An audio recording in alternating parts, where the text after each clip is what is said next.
Señor, te damos gracias en esta noche porque es el último día que entre semana nos reunimos, el último viernes del año que estamos presentes, Señor, como familia en unidad, alabándote y buscando tu palabra. Y pedimos que a través de esta enseñanza tú hables a nuestros corazones y que nos enseñes principios que sean de bendición, no solamente en nuestra vida, sino en nuestras relaciones. Pídeselo ahí en tu lugar. Recuerda que yo te guío en oración, pero es importante que tú también se lo pidas al Señor. Dile: Señor, habla a mi vida en esta noche. Pedimos tu presencia, Señor, en medio de nosotros, enseñándonos tu palabra. Esto quiere decir que reconocemos, Señor, que todo nuestro esfuerzo por comprenderla sin tu iluminación, Espíritu Santo de Dios, no sirve de nada. Necesitamos que tú seas quien nos enseñe, que tú nos des sabiduría y que nos enseñes a aplicar estos principios en nuestras relaciones. Pedimos que todo tipo de opresión sea quitada de en medio, distracción, cansancio, sueño, malestar físico, lo que sea que esté estorbando, te lo entregamos, y que es únicamente tu influencia sobre nosotros, en el nombre de Cristo Jesús. Amén y amén. Y bueno, como estamos todos juntos, quiero compartir un mensaje familiar, ¿verdad? Generalmente pues comparto con los matrimonios o con los jóvenes. La semana pasada me tocaba con los jóvenes.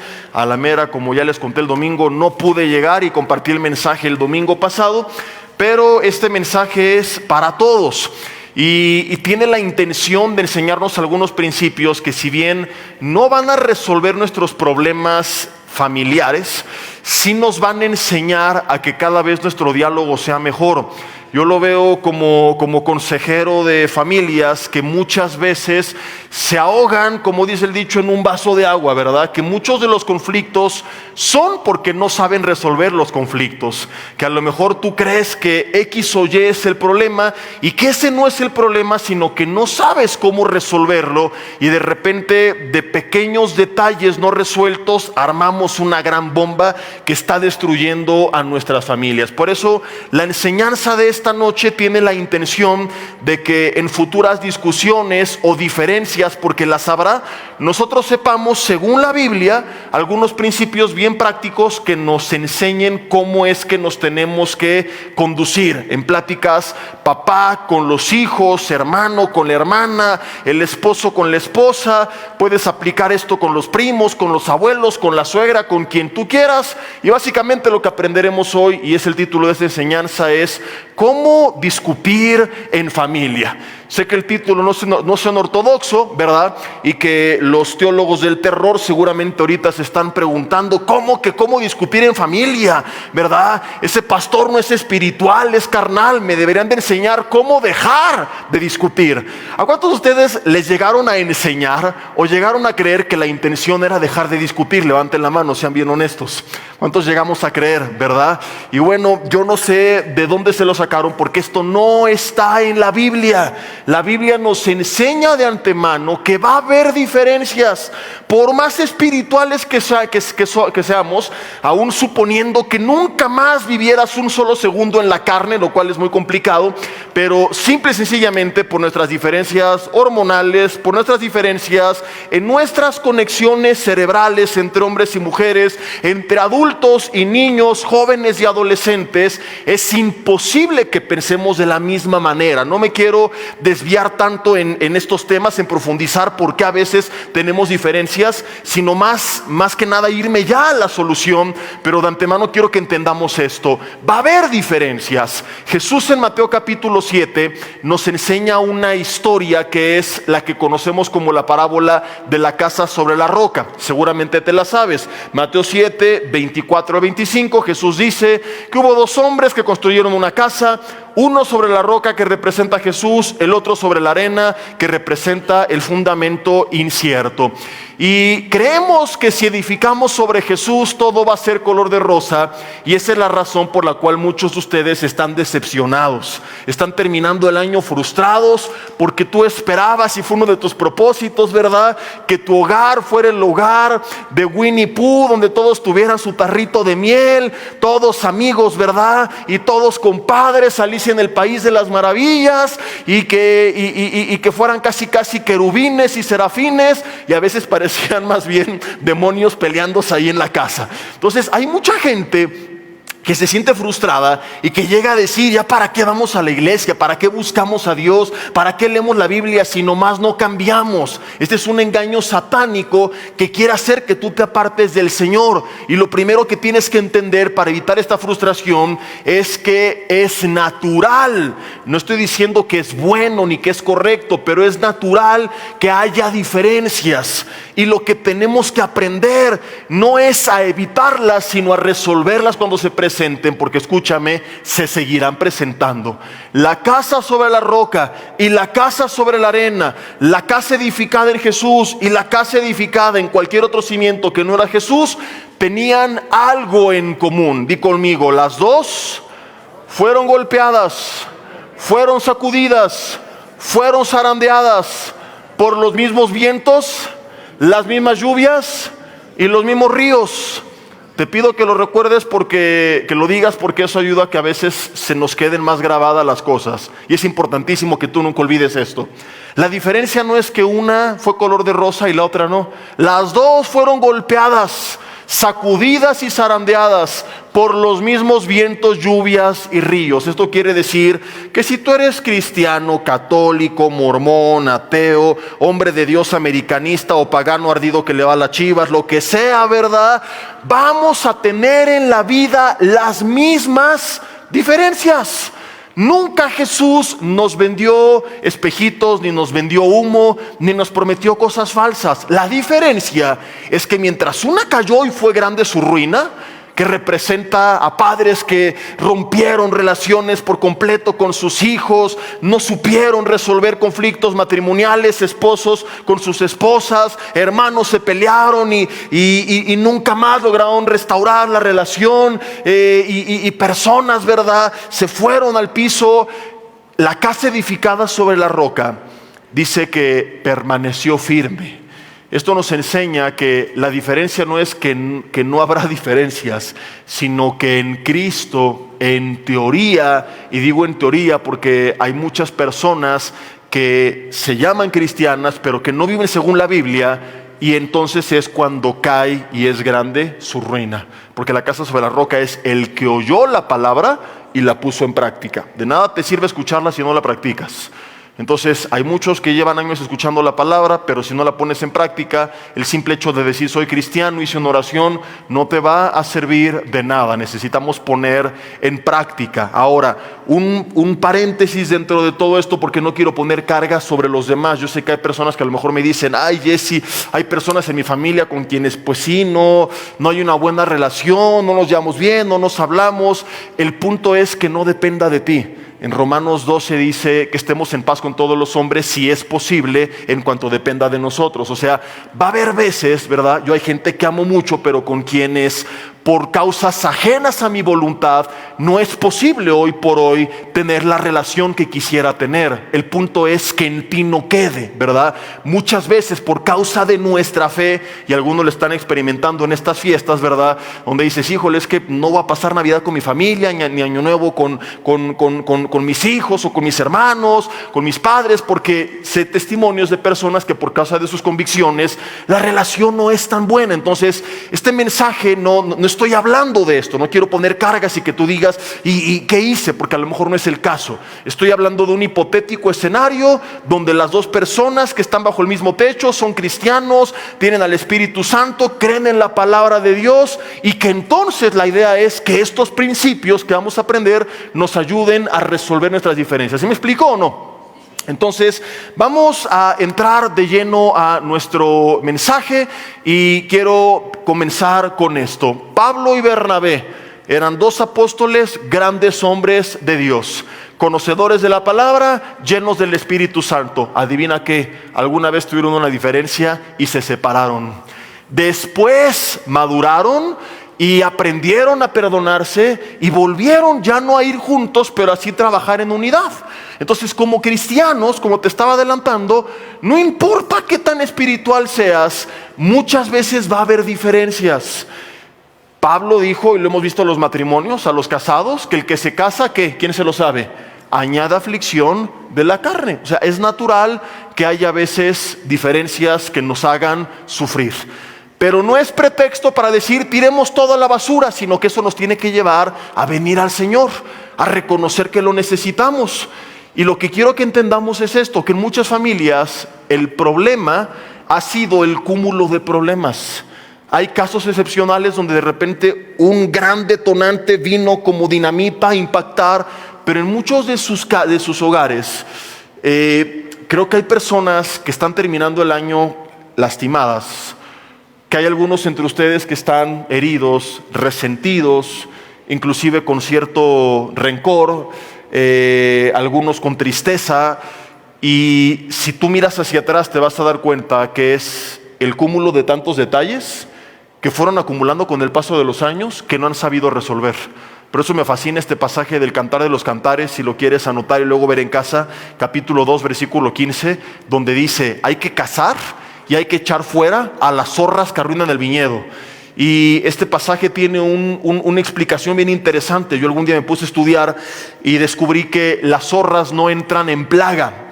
Los viñedos muchas veces son arruinados por plagas que entran de forma grupal, pero las zorras entran de forma solitaria, se escabullen por debajo de las rejas, por debajo de las cercas, y una zorra no puede destruir el viñedo, pero es el cúmulo de diferentes zorras con el paso de los años que se fueron infiltrando, y una causó un pequeño daño por aquí y otra un pequeño daño por allá, y a largo plazo las zorras no cazadas de forma individual causaron un daño colectivo. Y así hay muchas familias que pequeños problemas que no fueron resolviendo, una diferencia el lunes que no hablaron, un enojo el martes, pero ¿para qué discuto? Mejor me lo guardo.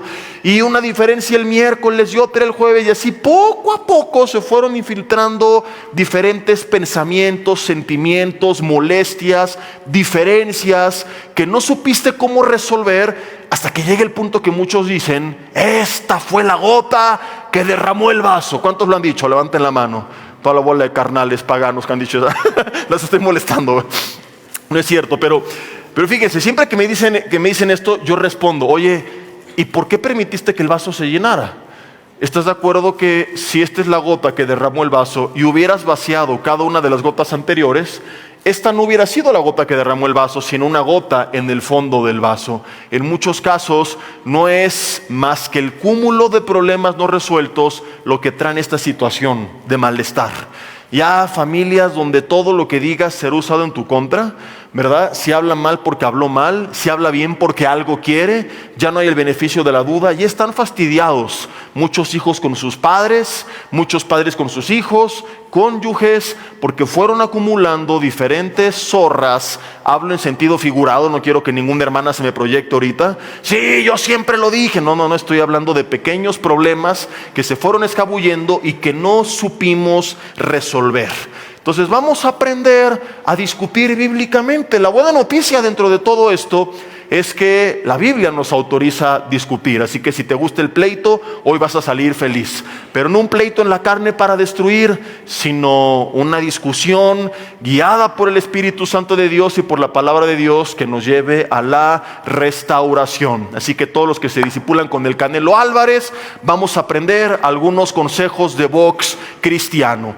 Lo primero que tenemos que aprender es contra quién es nuestra lucha, para no acabar peleando con quien no tenemos que pelear. El problema es que te lo has tomado ya tan personal, te cae tan gordo tu papá, te cae tan gordo tu hermano, ¿verdad? Ya estás tan fastidiado con tu esposa, con tu esposo, con tus hijos, que como te dije hace unos segundos, pues ya todo lo que diga va a ser usado en su contra, y el enemigo logró su objetivo principal, que es engañarte y que no te des cuenta que hay cosas que esa persona hace, dice, piensa que no están bien, no lo estoy justificando, pero que tu lucha no es contra la persona. Efesios 6 es uno de los versículos que más se saben los cristianos y que menos ponemos en práctica. ¿Cierto o falso?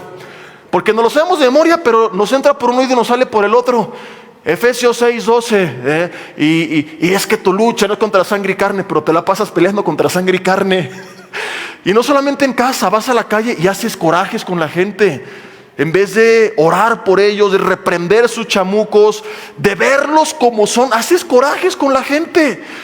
Hace unos minutos viene Alfredo del Mazo, que se pone bien bonito los viernes, ¿verdad? Y la gente en Toluca es bien amable también. Todos cristianos yendo desde el Señor y todos te ceden el paso, y más con la prisa que tenemos. Entonces me quería yo dar vuelta a la derecha para cortar por las calles atrás de la zona industrial, y un coche se me avienta. Y yo en la carne también sé cómo soy. Entonces yo me conozco perfectamente, y yo digo, gloria a Dios que lo conocí, porque si no, yo no sé qué desastres hubiera hecho, ¿verdad?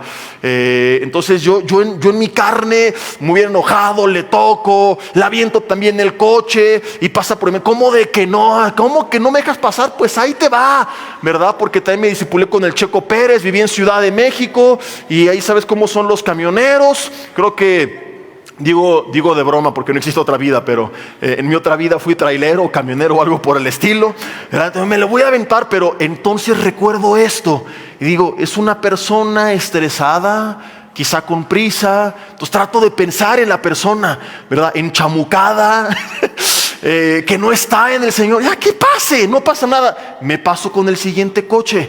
Pero ¿cuántas veces se nos olvida? Y convertimos las luchas espirituales en luchas personales. Te conté hace unos meses un testimonio de un trámite que estamos haciendo para papeles importantísimos de mi esposa. Para no perder tiempo, omito detalles, algunos se los he contado ya la historia con punto y coma. Pero una persona burócrata de mala fe nos estaba atendiendo mal, no nos quería apoyar, poniendo trabas. Y pues algo que no es muy común con las personas que trabajan en el gobierno, pero no sé por qué nos tocó a nosotros la de malas, porque generalmente la gente que trabaja en el gobierno en México son bien amables, ¿verdad que sí?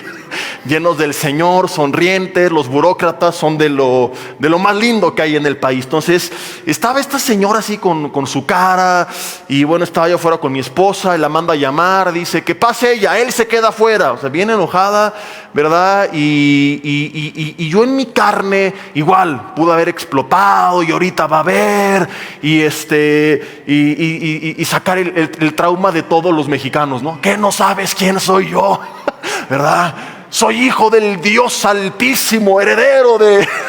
¿no? Lleno del Espíritu de Dios, y me quedé afuera con mi frustración, pero me acordé de este principio y empecé a orar por ella. Dios, dale gracia a mi esposa. Señor, esta mujer no te conoce, el enemigo está operando a través de ella en contra de mi esposa para afectarla. En el nombre de Jesús, tu espíritu que estés tomándola, te ordeno que enmudezcas, dejas de influenciar en su pensamiento. Dios, nubla su entendimiento. Empecé a usar la autoridad que Lucas 10:17 Jesús dijo que nos ha dado sobre toda fuerza del enemigo. Mi esposa al mismo tiempo, sin saberlo, también estaba orando. Como 30 minutos pasaron, ella sale, le pregunto ¿cómo te fue? Y me dice, no lo vas a creer. Le digo, ¿qué? Dice, es que no entiendo qué pasó, que empecé hablando con una persona y terminé hablando con otra persona. Le terminó hasta dando consejos de cómo concluir su trámite. Le dijo, usted regrese el lunes, diga que yo le envié, que no sé qué, como si fuera su comadre de toda la vida, ni la conocía. Y esta señora infeliz, la señora enchamucada, terminó siendo otra. Entonces, ¿qué hubiera pasado si peleó en la carne? No logramos nada. Si me pongo a pelear y que todo, que no sé qué, y amargada, burócrata, no hubiera ganado nada. ¿Cuántas veces salimos nosotros peor de la discusión porque nos olvidamos de esta verdad? Mi lucha no es contra sangre y carne, sino contra principados y potestades, contra huestes de maldad en las regiones celestes. Entonces tienes que aplicar esto a tu familia, empezar a entender un poco mejor en el mundo espiritual que Satanás, cuando ellos se desconectan del Señor, puede empezar a usarlos para mal, y tienen malos pensamientos y malas ideas y malas acciones. Pero aún así tu lucha no es contra la persona. No estoy diciendo apláudele a la persona todo lo que hace, pero el primer punto para desde ahí comenzar y por ahí partir, resolver las cosas, es entender: aunque tu esposo, tu esposa, tu hijo, tu hija, tu hermano, tu hermana a veces sea medio gandalla y se enchamuque, no es tu enemigo. Voltea a ver a los ojos a alguien en tu familia y dile: aunque me caigas mal a veces, no eres mi enemigo, no eres mi enemiga. Tienes que entender esto, somos aliados. ¿Qué pasa con un ejército que no se pone de acuerdo y que cada quien hace lo que quiera? Los que algún día estuvieron o conocen a alguien que estuvo saben que son bien estrictos y lo que dice la autoridad se lleva a cabo sí o sí, porque si no se dividen y divididos el enemigo los destruye. Lo mismo pasa con equipos deportivos. Ha sabido de ejemplos históricos de equipos en todo tipo de disciplina, plagados de estrellas, pero que cuando se rompió el vestidor, un dicho que significa que se perdió entre ellos la comunicación y pasaron esas diferencias a manifestarse en el campo de juego, equipos con un gran potencial no hicieron nada. Y así somos como familia, como familias cristianas que somos llenos de la palabra, llenos del Espíritu, llenos del Señor, con los planes de Dios y las promesas de Dios. Hay un potencial increíble y planes increíbles que Dios tiene para cada uno de ustedes como familia. Y quiere mostrar su gloria en ustedes y bendecirles y usarles y levantarles. El enemigo sabe que no puede competir contra eso. Entonces, ¿qué va a tratar de hacer? Romper el vestidor. Porque como Jesús dijo, toda casa dividida contra sí misma. Ojo, aunque está hablando del reino de las tinieblas, partió de una verdad. Toda casa. ¿Algunas casas? ¿Cuántas? Todas. ¿Y qué es todas? Todas, la tuya, la mía, la de todos. Dividida contra sí misma. Y todo reino dividido contra sí mismo no prevalece. Entonces, si Satanás logra dividirnos, ya habrá logrado su cometido sin necesidad de esforzarse tanto.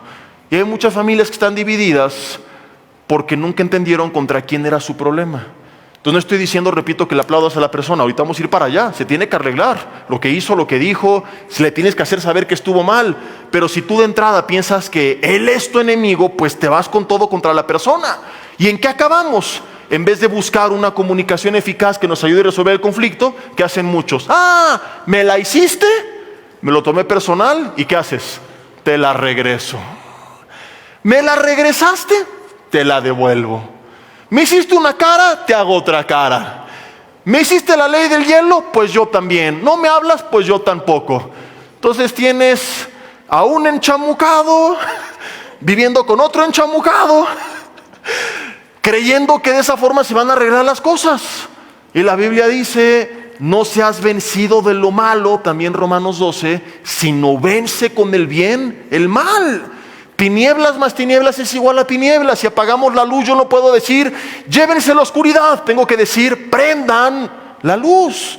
Entonces no estoy diciendo que están bien las tinieblas de la otra persona, pero si tú le sumas a sus tinieblas las tuyas, pues tienes una casa en tinieblas. Y la pregunta es: ¿y quién va a prender la luz de Jesús? Cuando no entiendo que mi lucha no es contra sangre y carne, voy a acabar peleando contra la persona. Lo convierto en mi enemigo. Y es una lucha de poderes, a ver quién puede más, a ver quién hace sufrir más a la otra persona. Y por eso muchos están perdiendo esta batalla. Una vez que ya entendí, ok, quizá mi esposo esté enchamucado, pero no es el diablo. Quizá mi esposa esté enchamucada, pero no es el diablo. Quizá mi hijo esté enchamucado, pero no es el diablo. Entonces no tengo que pelear contra la persona, sino contra quien está influyendo a la persona. ¿Qué tengo que hacer? Evidentemente todos sabemos que orar. No, eso lo damos por hecho. No voy a meter en este punto que sería el más importante, sino quiero irme a otros consejos un poco más prácticos, más desconocidos. Pero al margen de todo esto, todo tu esfuerzo sin oración no va a servir de nada. Tienes que estar orando por la persona. Y que me cayó mal, Señor, me cayó mal y no lo soporto. Mira lo que me hizo, lo que me dijo, cómo me habló, su cara que trae, mira su carota, Señor, ¿verdad? Ponle la mano en el de al lado y dile: mira su carota, Señor. Empieza a poner en práctica desde aquí. A tu hijo, a tu esposa, ponle manos y dile: mira su carota, Señor. Bueno, yo lo voy a hacer con ustedes porque algunos sí traen una carota. Mira su carota, Señor. Mira, Padre, la carota de tu pueblo. Ok, Señor, cámbialo, redargúyelo, confróntalo, lo que tengas que hacer. Pero además de todo eso, ¿qué tenemos que hacer? ¿Podemos evitar los conflictos? Te dije hace rato que la respuesta es no.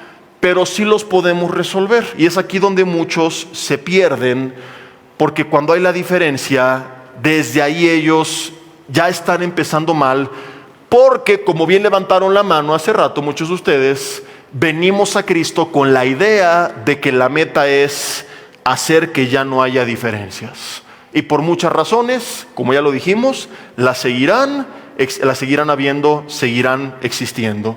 Entonces, ¿qué es lo que tengo que hacer? Bueno, la Biblia dice, y lo vamos a ver en Efesios capítulo 4, acompáñame, algo bien importante que muchos conocen y quienes no. Te lo quiero leer, Efesios 4, versículo 26. Dice, airaos, que significa enójate. ¿Cuántos dan gloria a Dios porque la Biblia te autoriza a enojarte? ¿Cuántos enojones dicen amén? A ver, sean honestos, ¿cuántos enojones hay o enojonas? Levanten la mano. Gracias a Dios por su honestidad. Dice, pero no pequéis, no se ponga el sol sobre vuestro enojo, ni deis lugar al diablo. Qué pasaje tan interesante. ¿Me puedo enojar y pecar o me puedo enojar y no pecar? El enojo per se, el enojo en sí mismo no es pecado. Sorpresa. Muchos nos enojamos y nos sentimos mal de habernos enojado, pero la Biblia habla en decenas de ocasiones de la ira de Dios. ¿Y a qué creías que se refería entonces la ira de Dios? ¿Qué pensabas? ¿Que si el enojo es pecado, la ira de Dios era que Dios le dijo a los ángeles, ira Gabriel, ira Miguel, ira? No, la ira de Dios es que Dios se enoja en contra de la injusticia, de la maldad, de la corrupción. Causa lo que conocemos como una ira que procede o que precede de un celo santo. Entonces es normal que ante la injusticia, un hijo que fue irresponsable y que reprobó, un esposo que fue desconsiderado y llegó tarde y no te avisó, una esposa descuidada pues que gastó el doble de lo que tenía que gastar. Es natural que nosotros por cosas que no consideramos correctas nos lleguemos a enojar, pero dice, airaos pero no pequéis. O sea, hay un punto donde el enojo se llega a convertir en pecado. Y aquí revela la primera razón, y es cuando el sol se pone sobre mi enojo. El día para los judíos terminaba a las 6 de la tarde, esa hora aproximadamente se ponía el sol. Entonces básicamente lo que está enseñando es que no termine el día y que tú sigas con tu cara todo enchamucado, enojado y amargado. Entonces, ¿qué va a pasar si te peleaste a las 11:59 de la noche? Difícilmente podrás resolver el conflicto ese mismo día. Así que no es de que literalmente, ¿no? Tenemos 20 segundos porque está a punto de acabar el día, ¿no? Pero el principio bíblico es que no permitas que pase el tiempo y que tú sigas enojado, porque entonces das lugar al diablo. Y hay personas que no llevan un día, llevan meses, llevan años con enojo. Diferente que hay una relación que está rota porque de ti no depende, a que hay una relación que está rota porque tú estás con tu enojo. Que tú dices, no es que me la hizo, es que me dijo. Y mira nada más, y ya se puso el sol, una semana, 2 semanas, meses, quizá años, y el diablo ya tomó lugar. Y la otra manera en la que el diablo se mete es cuando no sabemos tratar bien ese enojo. Ya no voy a meterme en estos temas. Por ahí hay un mensaje en YouTube que hace muchos años compartí, que se llama Aprenda a controlar tu mal carácter, y vemos cómo Proverbios tiene bastantes pasajes que nos habla del mal manejo de la ira, donde aprendimos, ¿verdad?, que no es la ira en sí misma, sino el mal manejo. Básicamente cuando me lleva a agredir, a explotar, a insultar, a humillar, a etiquetar a la persona, y es de lo que quiero hablar. ¿Qué es lo que tengo que hacer cuando viene ese enojo a mi corazón? La gente generalmente toma 2 posturas extremas. Algunos se lo quedan guardado, error, porque te va a envenenar por dentro, literalmente. Es probable que te llegue a causar enfermedades. ¿Sí lo sabías o no? Entonces te va a lastimar, no solo tu corazón y tu alma, sino también tu cuerpo físico. Pero muchos dicen, no, ¿para qué? Es que mejor evito conflictos. Si se lo digo, se va a enojar más. No voy a lograr nada, no voy a resolver nada. O algunos creen que está mal enojarse, entonces dicen, no, pues es que me lo debo de guardar y nada más se lo entrego a Dios en oración. El problema es que tarde o temprano va a salir. Pues no es lo mismo que salga gota por gota a que de repente vacíes todo el vaso. Porque si no, hay familias que es lo que hacen. Cuando explotan, y tú la semana pasada y hace un mes y el 15 de febrero de 1985 y la Semana Santa del verano del 93 y sacaste, o sea, además de históricos, ¿sí o no? Te lo guardas, va a salir o va a cambiar tu carácter. Y es el caso de muchas familias. No explotaste, no te peleaste, pero eres indiferente, eres frío. Y te preguntan, ¿qué tienes? Nada. ¿Sí o no? ¿O no les pasa a ustedes eso? Mi amor, yo te conozco, no eres así, hace años que te conozco. Ah, no, pues a partir de hoy así soy, ¿verdad? Y te lo estás quedando en tu corazón. Entonces no está bien. No está bien quedarte las cosas guardadas. Es como cuando alguien tiene un síntoma. Este es bien chistoso, es muy absurdo, pero ejemplifica claramente cómo es el ser humano. Hay gente que tiene síntomas y no va al médico por miedo a que le digan que tiene algo. Entonces es mejor saber qué tienes para tratarlo. ¿No? Yo cuando he tenido algo digo, bueno, no tengo miedo, creo en el poder de Dios para sanar, ¿verdad? Pero si hay algo, quiero saber qué es para saber por qué orar y qué estoy enfrentando. Pero hay gente que pasan años y hasta que ya no puede más y va y dice, sí, tenía muchos años con síntomas, pero tenía miedo, no se quería tratar. Entonces no es correcto esto, pero muchos se van al otro extremo. Como no me tengo que quedar callado, explotan por completo, ¿verdad? Y dan rienda suelta a toda la ira. Te quiero leer un par de pasajes nada más de Proverbios capítulo 10, versículo 19. Vamos a ver 3 pasajes rapidísimo, luego medítalos en casa. Proverbios 10, 19. Dice, en las muchas palabras no falta pecado, mas el que refrena sus labios es prudente. Capítulo 12, versículo 18. Dice, hay hombres cuyas palabras son como golpes de espada, mas la lengua de los sabios es medicina. Y por último, capítulo 15, versículo 2, la lengua de los sabios adornará la sabiduría, mas la boca de los necios hablará sandeces. Fíjate, muchas veces, ¿qué es lo que hacemos con nuestras palabras? Lastimamos, explotamos. Santiago dice en el capítulo 3 que con nuestra lengua, un pequeño miembro, armamos unos incendios forestales, armamos unos caos, unas guerras, unas bombas atómicas. Hay casas así. Yo una vez que estaba comiendo con una familia y empezaron a pelear los 2 hermanos y yo juré que estaban siendo poseídos por Satanás, porque dije, ya ni les entendía, dije, estas son lenguas diabólicas lo que están hablando, ¿no? Porque ya era tanta la intensidad que no se entendía su español. Y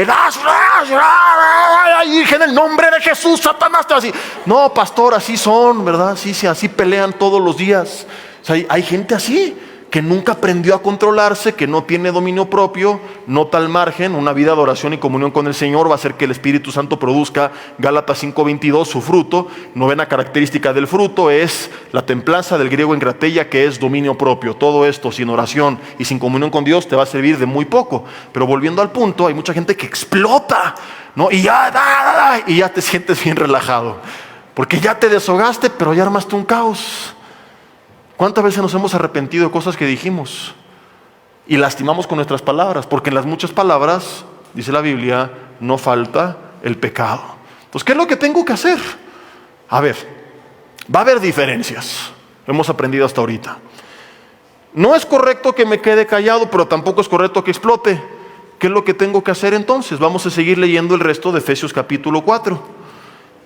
Vimos: airaos, pero no pequéis, ni deis lugar al diablo, ni se ponga el sol sobre vuestro enojo.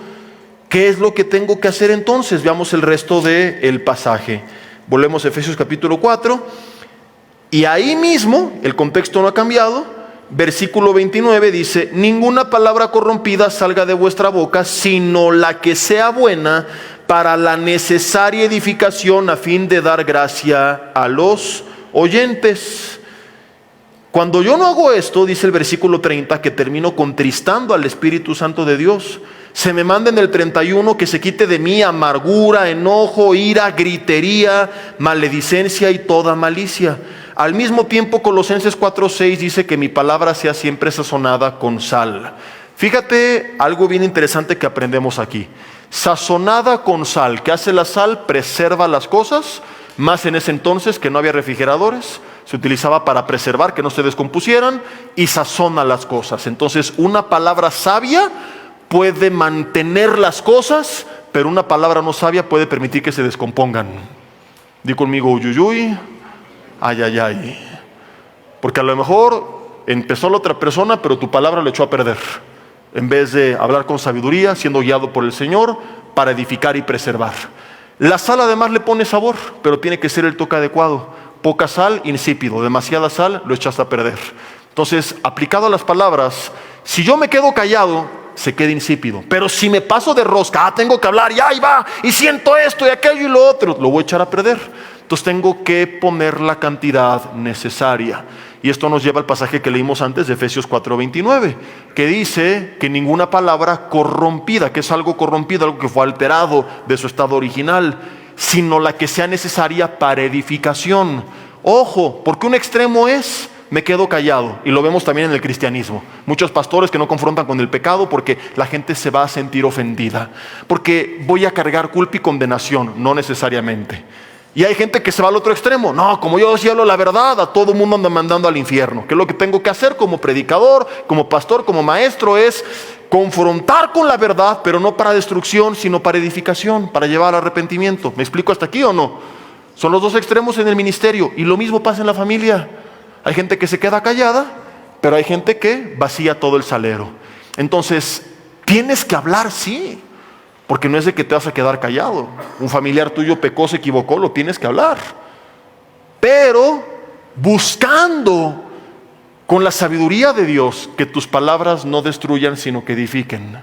En la medida de lo posible. A veces no se va a poder, pero que en ti no quede. ¿Cómo logramos eso? Estoy enojado, y lo primero que te recomiendo que hagas, si no tienes autocontrol, es: vete como los boxeadores a tu rincón con el Señor. Vete a buscar a Dios en oración para que tengas una palabra de parte de Él y que hayas aclarado tus ideas. Te desahogaste con Él.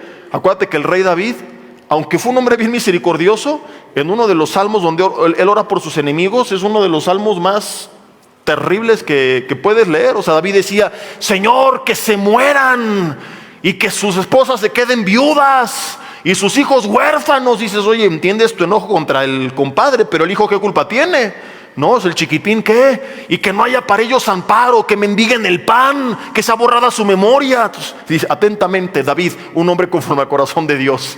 Dices, pero ¿qué nos enseña esto? David se desahogaba con Dios, se no se quedaba nada. Dios conoce el corazón, los pensamientos. Entonces no pienses: ay, ¿qué va a decir si se lo digo? No, vete a tu rincón. Señor, no soporto a mi papá, me cae regordo, mira cómo me habló. Señor, mi hijo, ¿verdad? Cuando era chiquito me lo quería comer y ahora digo: ¿por qué no me lo comía el infeliz? ¿Verdad? Señor, y mi esposa, mira cómo me habló mi esposo. Desahógate con el Señor, no con la persona. Porque si enojado hablas con la persona, vas a destruir y te vas a arrepentir. Entonces sí, no te lo quedes, ve, pero con el Señor. Desahógate con Él, di todo lo que sientes, de todas formas Él lo sabe. Y ya que estás relajado, a ver, Señor, dame sabiduría, dame dirección, guíame. Santiago 1 dice: el que tiene falta de sabiduría, pídala a Dios, Dios se la dará.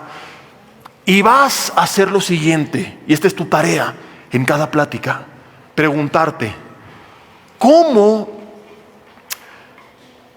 decir lo que está en mi corazón, pero sin atacar a la persona, sino atacar al problema? Y esto lo logramos no evadiendo el fondo, pero teniendo cuidado con la forma. Porque lo que muchos hacen es que atacan a la persona, y eso no resuelve las cosas. Acuérdate, por eso vimos, tu lucha no es contra la persona, sino contra el problema de la persona que Satanás está trayendo. Ejemplos, para no hablar en arameo. Estás bien enojada, mamá, porque tu hijo reprobó. ¿Y qué hacen muchos? Su enojo les lleva a atacar a la persona. Mira nada más, eres un burro, irresponsable. ¿Por qué no eres como tu hermano? ¿Por qué no eres como tu primo? ¿Por qué no eres como el vecino? ¿Tú crees que eso lo va a animar? Únicamente lo estás marcando, comparando, etiquetando. Va a odiar a su hermano, a su primo y al vecino, además de todo, y no va a cambiar. El problema no es que es un burro, el problema es que pierde mucho el tiempo y necesita utilizarlo mejor, y en eso tienes que enfocarte. Hijo, tú tienes para más. Daniel fue el mejor porque él tenía al Señor, y tú tienes también al Espíritu Santo de Dios, pero has sido irresponsable. No es que lo eres, te has comportado de forma irresponsable, pierdes mucho el tiempo.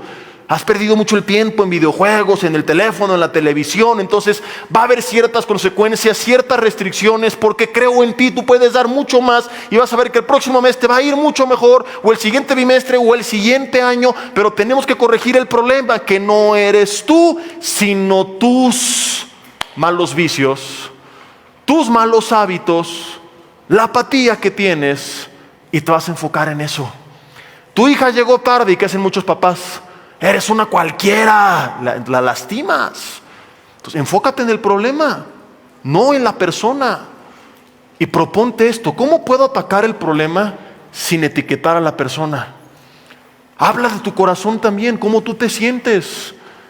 Por ejemplo, tu esposo no les está dedicando suficiente tiempo a ti y a tu familia. ¿Y qué hacen muchos? No te importamos, eres un frío, indiferente, candidato a la bestia. Empiezas a deshogarte. Habla de tu corazón. Mi amor, te extrañamos.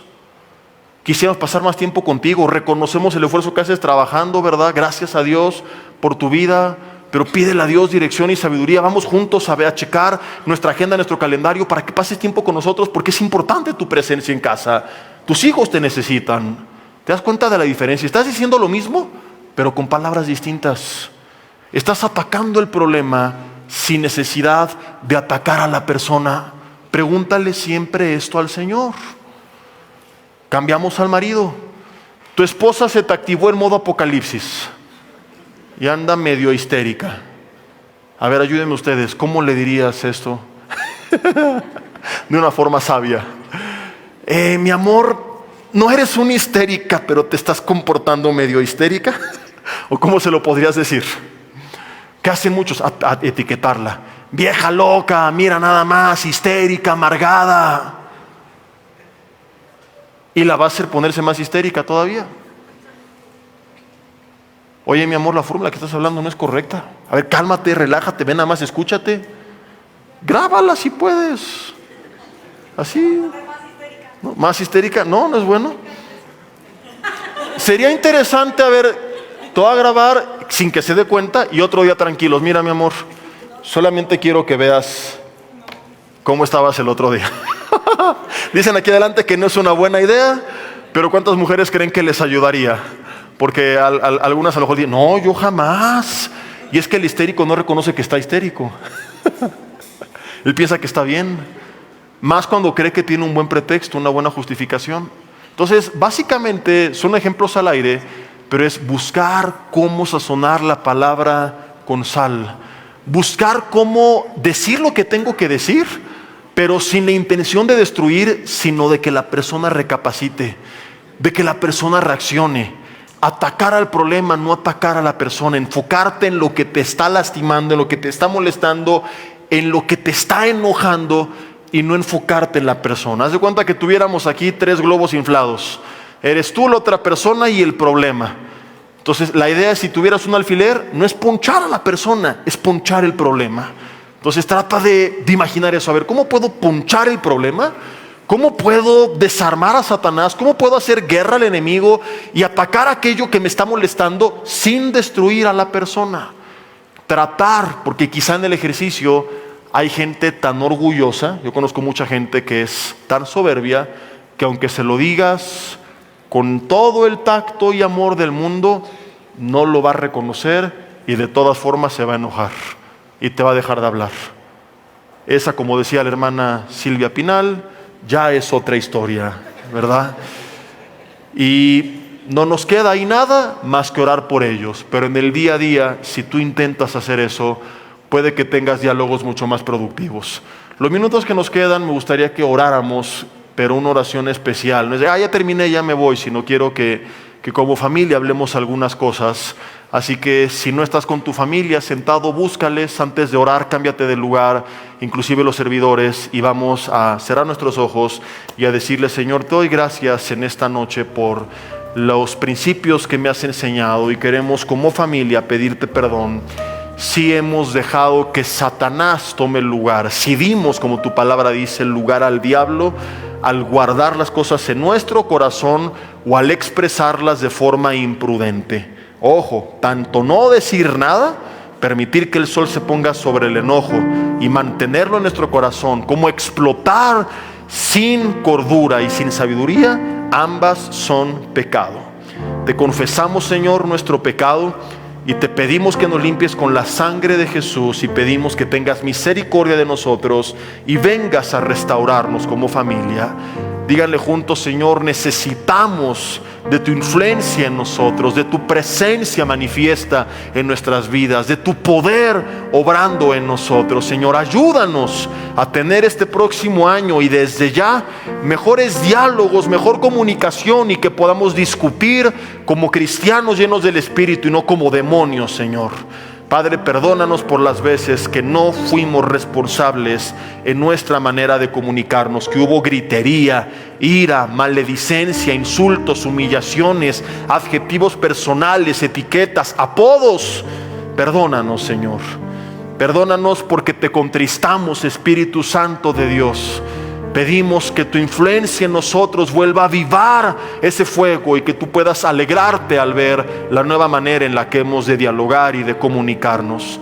Enséñanos, Señor, a atacar el problema sin destruir a la persona, a deshogarnos contigo, no directamente con la persona, Señor.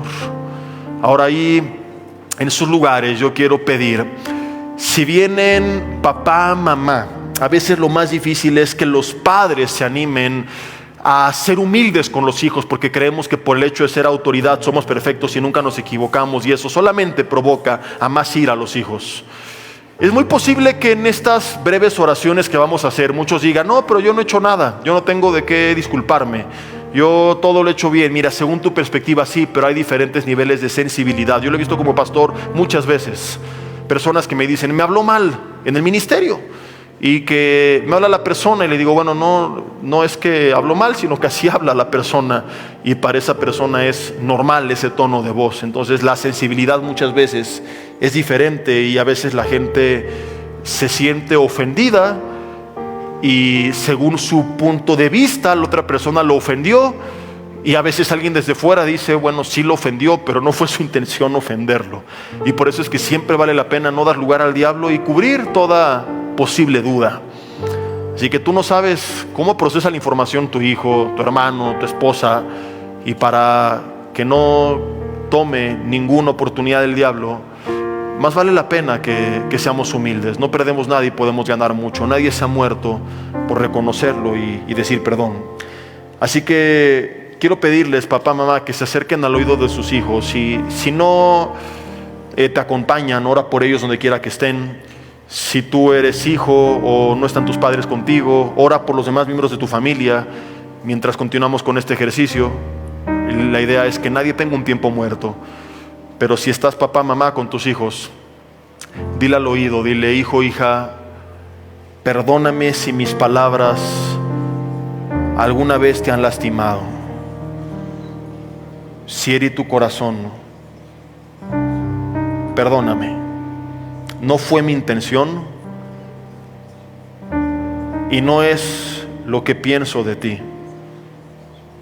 Perdóname si te sentiste ofendido, humillado, menospreciado y tu estima fue afectada.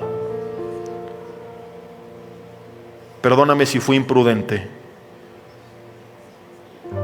si dije palabras que te afectaron. No es lo que realmente yo pensaba. Quizás sin darme cuenta, en mi ira, el diablo tomó lugar y me usó como instrumento para afectarte. Díselo. Pero no es lo que pienso de ti. Lo que creo de ti es que eres un gran hijo, gran hija de Dios, que el Señor está contigo. Estoy orgulloso, orgullosa de ti.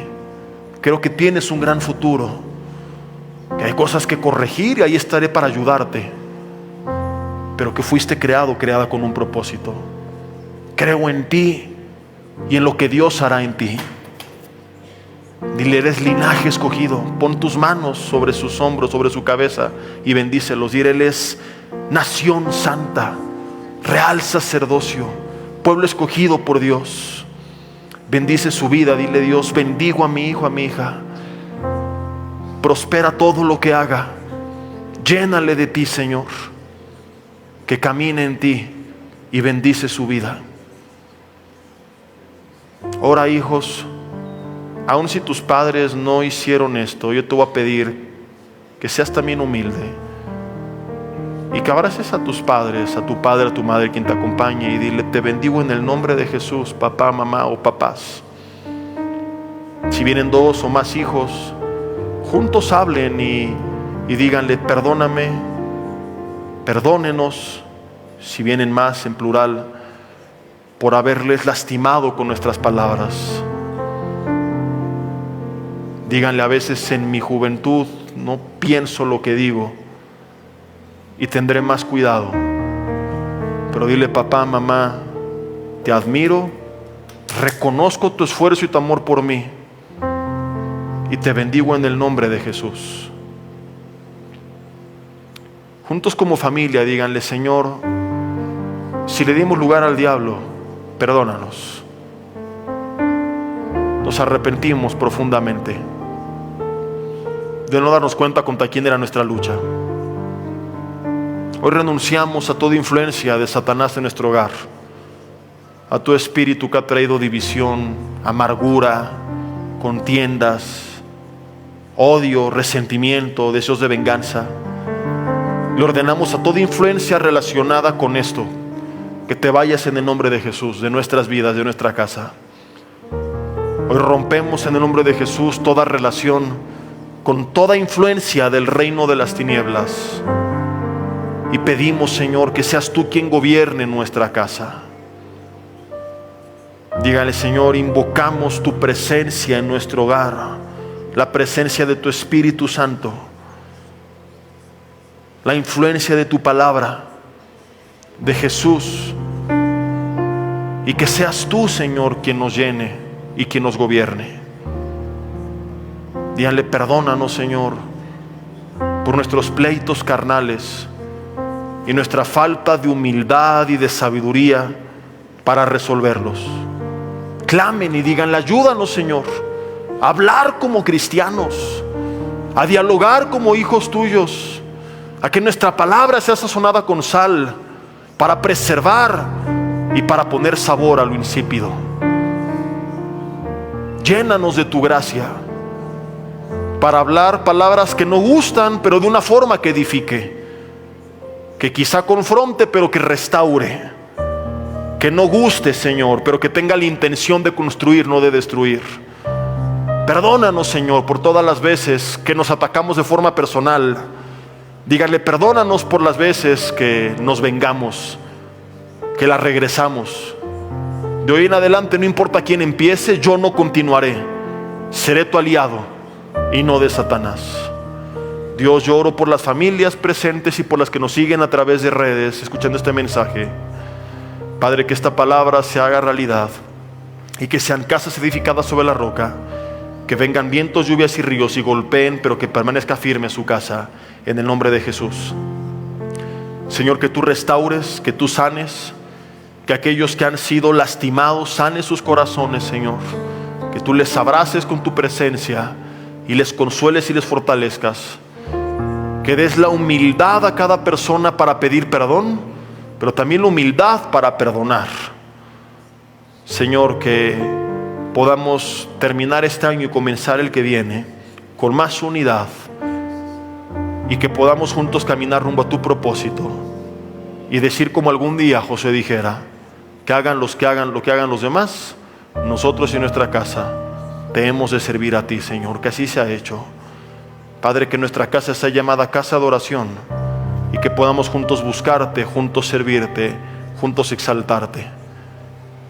No fue el tema de hoy, pero te pedimos perdón si todo lo que hacemos, Señor, únicamente es para la carne, y como familia no hemos buscado ser edificados y darte a ti la gloria.